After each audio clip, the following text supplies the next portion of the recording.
What's going on, y'all? Welcome to another episode of ENA We Got Time. Here with your weekly prediction video. We are now in week 6, almost halfway through the season so far. I want to first say, y'all go ahead, comment, subscribe, like the video, comment your picks for this week under this video. Also, leave a total score for one game just in case there's a tie. We can break the tie. So like Buffalo and Kansas City, let's say you got Buffalo winning, you would pick Buffalo, and then let's say you pick 65. So the game would be 35 Buffalo, 30 KC, something like that, just so there's no confusion. But anyway, let's go ahead and get straight into it. We got Ravens at Giants. My Giants, we 4-1 right now. Things looking good, but I think the Ravens might be the team to finally might be the team to get us. I like what the Ravens doing a lot on both sides of the ball. They've given up a couple late leads, but I don't believe we have the offense to go ahead and compete with the Ravens. I do like my defense. I like what I'm seeing from my offense from a creative standpoint, but I think the Ravens are just the juggernaut that we won't be able to withstand. So I got the Ravens 27-23. I think it's going to be a very close game, but I think they pull it out. Next, we got 49ers at Falcons. Robbie Gould, the kicker for 49ers, he may be out with a knee contusion. I know a lot of people don't look at kickers as being such a huge part of the team or big on winning, but when you have a really good kicker or a good kicker, it definitely helps. So I think if he does not play, that will play a factor in this game. Pitts is questionable, London's questionable. So with all that being said, I got the 49ers edging this one out. Depending on the injuries, we'll see as the week progresses, but I got this game 49ers 21-17. Next, we have New England at Cleveland. Cleveland, they lost last week. It was a really close game. I like what I'm seeing from Jacoby Brissett. Again, Amari Cooper, he's still looking good. Now he's in his new situation. But I got to be honest, I have New England winning this game. I think Zappy will do enough in that offense, and I think the defense will take care of the rest for New England. So for that reason, I had this game being 21-17 New England. Next, we have Jets at Packers. I know a lot of people are starting to get really, really high on the Jets, especially from what they did last week. I know Tua wasn't there and Teddy got out the game, but I like what I'm seeing from the Jets as well. Hopefully, Jermaine Johnson, he'll start to make his presence a little more known. I was really high on him before the draft, the pass rusher. Watson is questionable for the Packers. From what I've been seeing from the Packers so far, the offense is kind of not really seeing a whole lot of creativity. Randall Cobb, he's looking really good. That's one of A-Rod's really good teammates, so I think he'll do okay. But overall, I got this in the upset, man. I got Jets going in the Lambeau Field, beating them 28-23. Next, we have a divisional game in Jacksonville at Indy. I kind of don't like this game. I think this may be my snooze game of the week. Indy, I have Indy losing every single game until Jonathan Taylor comes back. So I'm pretty sure he's not going to be back for this game. So with that being said, I got Jacksonville win this game 20-13. I think they win this game pretty handily. I know the scores isn't that high and it's within a one-score game, but it's only because it's a divisional game, and I have a little respect for Indy's defense. So I have a 20-13 Jaguars. Next, we have Vikings at Dolphins. Tua can't go, and Teddy can't go out. Oh, also, biggest thing, almost as big as those two, Hill was in a walking boot. Now, I don't know exactly the medical staff in Miami, if they're one of the greatest, as we've seen from the last couple of weeks. But if Hill's in a walking boot, I don't expect him to play next week. So that's definitely going to hurt a lot. Xavier Howard, he's also questionable, who's one of the best guys in the secondary. The Vikings have a pretty good offense. So I actually have the Vikings winning this game from what I know now. Now, obviously, this isn't, I don't know exactly who's out, but looking at the report right now, it's not looking good for the Dolphins as far as healthy key players. So I got the Vikings win this game 27-14. Next, we have Bengals at Saints. A lot of people I talk to on a day-to-day basis were really high on both of these two teams, and they have vastly underachieved. Saints offense really trying to get it clicking. The defense was supposed to be the strong suit. Really hasn't impressed a lot of people, to say the least. They gave up, over 30 to Seattle last week, which was kind of shocking. But nonetheless, the Bengals, the offense it seems like it's either big play or nothing with them. Joe Mixon, he's running the ball well, but I'm not exactly too sure what's wrong. But they're not finding their footing. Higgins, hopefully he comes back.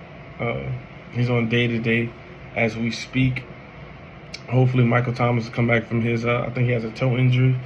Landry has an ankle injury, so I'm not too sure about them. I know Olave had a concussion, so he probably, with everything going on in the NFL now, they'll probably keep him out this game, so you'll be without possibly top 3 receivers for this game. I got the Bengals winning this game 24-20. Yeah, that's how I got it. Next, we have Bucks at Steelers. I'm going to be quick about this. The Bucks defense, they gave up a lot to KC because KC's one of the best teams in the NFL. Andy Reid's probably the best offensive mind in the league. If not, okay, that's fine. But he's definitely top 3. That's non-negotiable. So I really don't give the Bucks defense too much flack for that. But the Steelers, T.J. Watt is still not back, so I'm not too high on them getting to Brady and making him make quick decisions.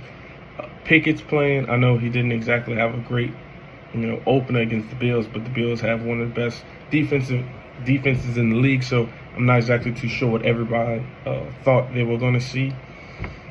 Hopefully they can just keep building. It's going to be a rough ride for them this year, but I have the Bucks winning this game 30-14.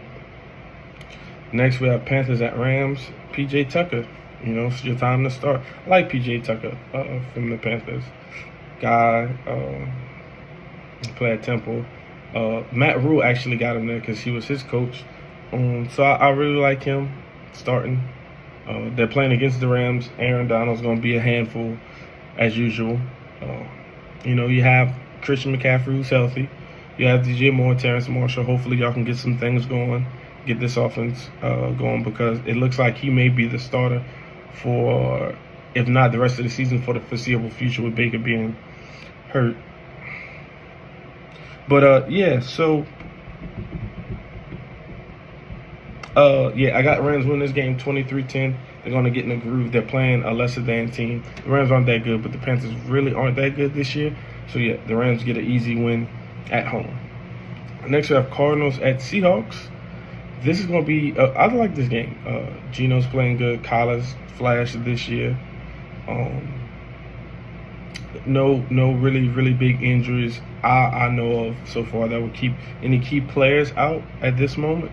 So for that reason, I do have Cardinals winning 2017. I know it's in Seattle, but I just think Kyler's going to do a wee bit more than Geno. I love what I'm seeing from Geno. I'm happy, he got another shot as starting quarterback, and I really like what he's doing. I hope he keeps his job, but I don't see him winning this divisional game, even though it's at home. Bills at Kansas City. Now, this is the game everybody has circled and everybody wants to see, and they can't wait to see. I know a lot of people are high on Josh Allen. That's fine. I'm pretty high on him, too. Kansas City just got through a nail-biter with the Raiders, who are in their division. Shouldn't have been that close, but, it is what it is. They won. A lot of people think it's going to be a high-scoring game. I don't have it as a high-scoring game. I have the Chiefs winning. I have it 24-21. I don't think it's going to be like it was in a playoff game where they're putting up 30-some, 40-some. No, I think it's going to be a relatively low-scoring game. Maybe somebody might get 27, maybe 28, but I'm calling it 24-21 Chiefs. Next, we have Cowboys at Eagles. All right. It's about time for Cooper Rush to turn back into a pumpkin. I really like the underdog story, undrafted free agent. He's been with Dallas on and off for a couple years. He knows the system. They like the guy over there, and he's managing the game pretty well for them. But at the same time, at some point in time, he's gonna have to play a defense that's gonna make him make quick decisions. He's gonna play against an offense that's gonna put up points, that's gonna make him have to put up points. So far, he's had the luxury of his defense playing lights out. I don't think anybody scored 20, maybe 21 on him so far. So he really hasn't had to do a whole lot. The defense has given him some great field positions. They've done great in takeaways. So he hasn't been asked to do a whole lot. So for that reason only, not that reason only. They're playing in Philly, and I really like the Eagles. I can see the Eagles in the NFC Championship game this year. So I have the Eagles winning this game 28-16. Cinderella story's over for me this week. So that's how I got it. Broncos at Chargers. Boy. This is not what I was thinking going into the season for the Broncos, but it is what it is. You gotta adjust. Hopefully, Keenan Allen comes back for the Chargers. That's one of the big injuries I have listed on here for my injury report. There's a couple of others, but I think most of the guys will play. But Keenan Allen is the one I have really circled. They're playing in LA. The Broncos offensively haven't been able to get much done.